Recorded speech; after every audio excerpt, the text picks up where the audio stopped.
Some days you thrive and other days you survive in match play. At the 116th Rhode Island Amateur at Kirkbrae Country Club, Friday, the round of 16, Point Judith's McKinley Slade thrived early, going 3 under on the front and able to hold on against medalist, top seed, and former champ Kevin Silva. Feels good, yeah. It was definitely a bit of a grind towards the end there. The first 13 holes were pretty cruise control, and then they had a couple tough flags on the last few and got a little bit tight at the end, but feel fortunate to be moving on. Silva failed to tie the match on 16, and a chance to send it to the 18th lipped out on number 17. The top seed knocked out 2-1. It feels good, definitely, to play the medalist and to advance is always fun.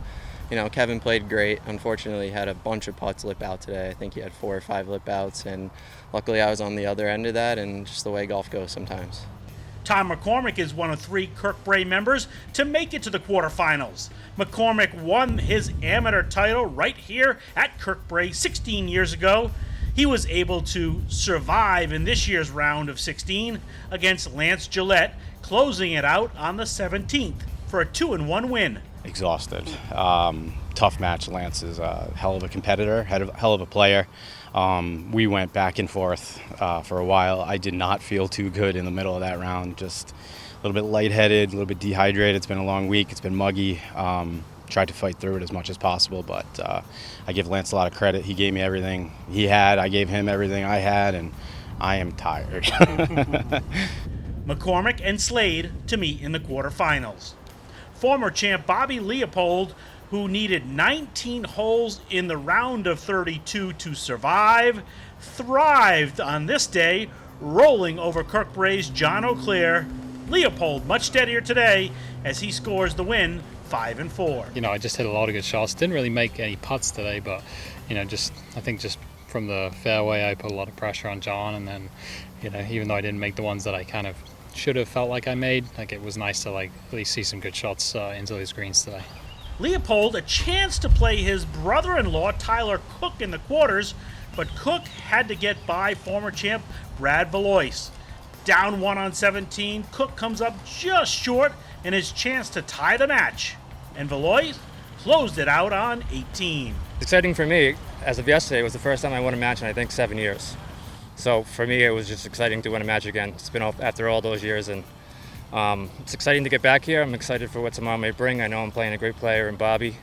It's been a long time since we had a match together, so I'm looking forward to it. Speaking with my father-in-law Scott yesterday, and he's like, this has to be one of the strongest fields probably left that he's seen in the Rhode Island Amateur in a long time. You know, everyone who's a good player seems to be right up there, and the brackets are setting up for some good matches coming in. Former champ and last year's runner-up Andrew OLeary rolled over Jonathan Cooper, 7-5, setting up a quarterfinal rematch with Michael Hamilton, who rolled 6-5. OLeary beat Hamilton in 21 holes on his home course of Pawtucket last year in the quarters, but this year, Hamilton will have the home course advantage. We had a great match last year. Actually went to extra holes, and that was obviously at my home course, so I expect a good match out of Michael tomorrow, and I'm looking forward to it for sure. Just hopefully bring my best to the table. Defending champ Jamie Lulowicz built the lead, but struggled down the stretch against Kirkbrae's Pat Healy. He lost 16 and then 17, missing makeable putts. They went to 18 tied. Healy, a nice chip that goes right by the hole. Lulowicz would 2-putt, putting some pressure on Healy, who misses a short chance to send it to the 19th.